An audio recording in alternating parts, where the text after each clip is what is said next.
This is Ben from Literature Review HQ, and I'm here with a quick video to show you how to use a literature review matrix to basically plan and extract information from the literature and from the papers that you read, but also to try and help you develop themes within your literature review and find what the themes are.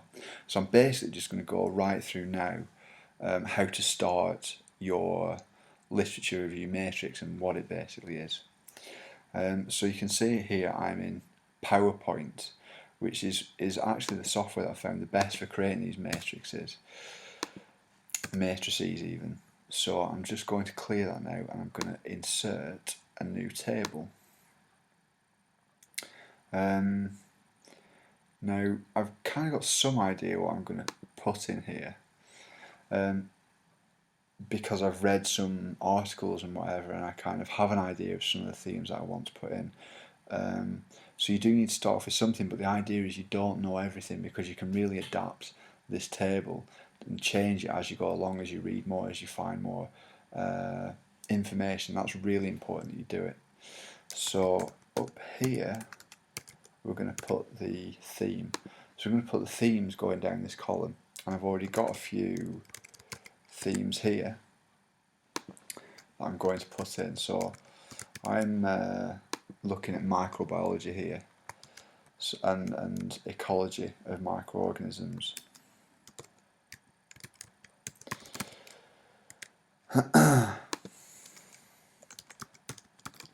Okay, so these are some themes that I have for my literature review, and to be honest, these might be good themes, they might be bad themes, they might be relevant to the literature, they might not. But the point is, doing it in this way, we'll quickly find out whether they're good themes or whether they're bad themes, or whether they need to be changed in some way. So I'm just going to check what font we have here, because we want to make it small enough so that we can fit a good amount in these boxes. So the first paper that I've read, and so basically the themes go down this side, and the articles, the individual papers, go along here. So we put one article per column. So put this article in here. Okay, so I've got my article, I've got my author, I've got my year. Now basically go through these themes and basically write what the article contributes to each theme. The first column, actually this article doesn't contribute anything to disease there, there's nothing involved. Look at carriage, and basically this tells us something about carriage.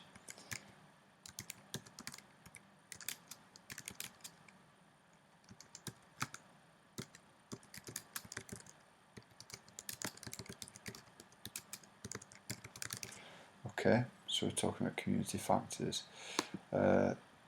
Do we get any information about non-interactions between species? Well, yes, we do get a little bit.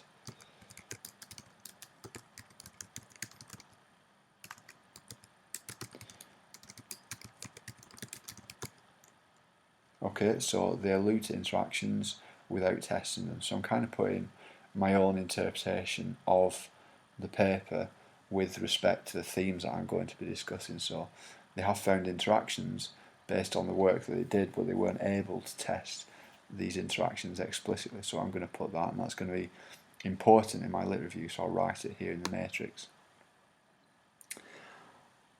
And community ecology.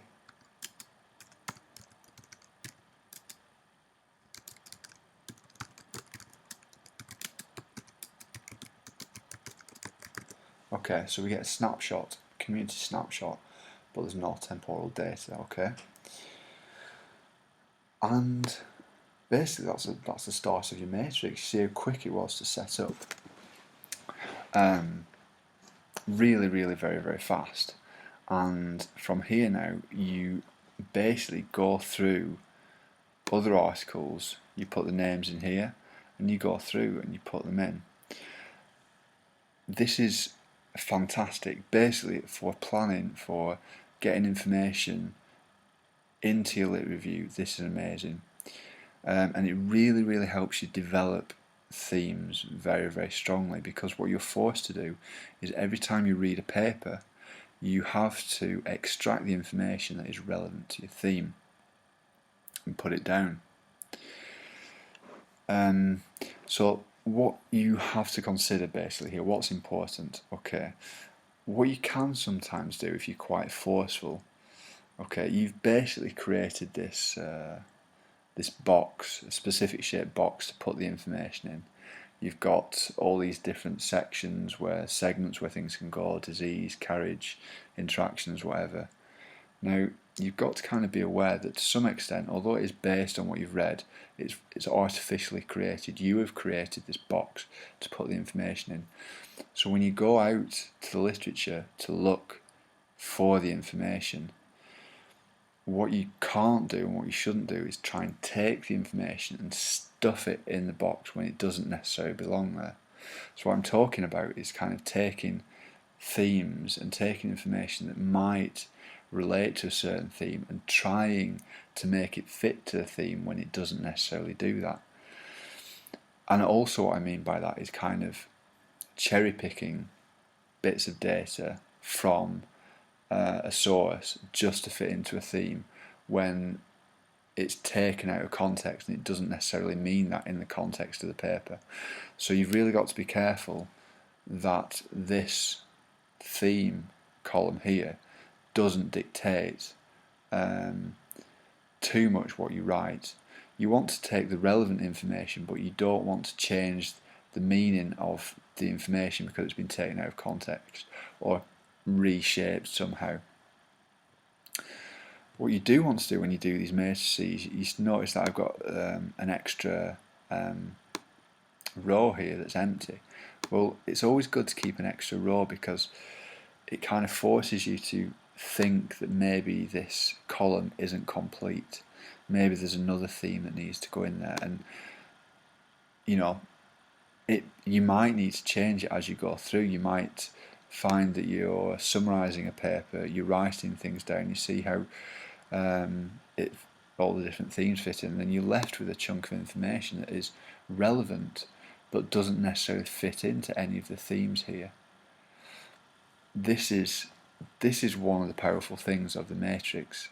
You find this out, so you know that maybe there's something needs to change with your original plan, with your original theme, because you're trying to fit it in.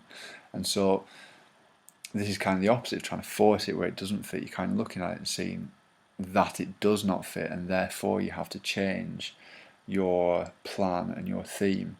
And this will really, really help to strengthen your literature review, help you develop really accurate themes, really well informed themes, and themes that you can then kind of work out how to fit together. And so yeah, basically this this matrix can be as big or as small as you want. It's probably difficult to put every single paper in here, but it's certainly not impossible. You know, I mean, what you can do in PowerPoint obviously is you can change the page setup. So if you wanted, you can see the width there and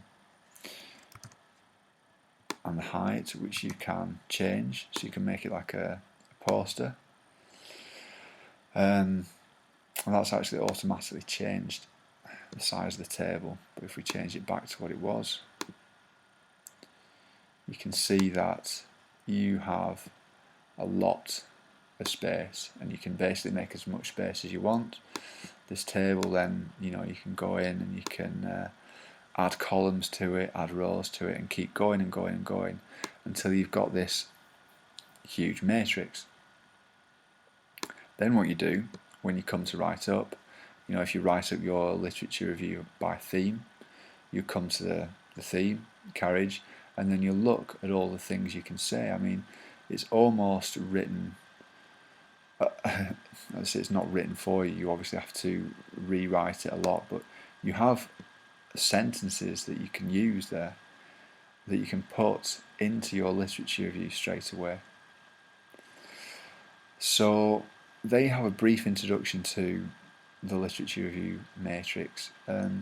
Give it a try for yourself.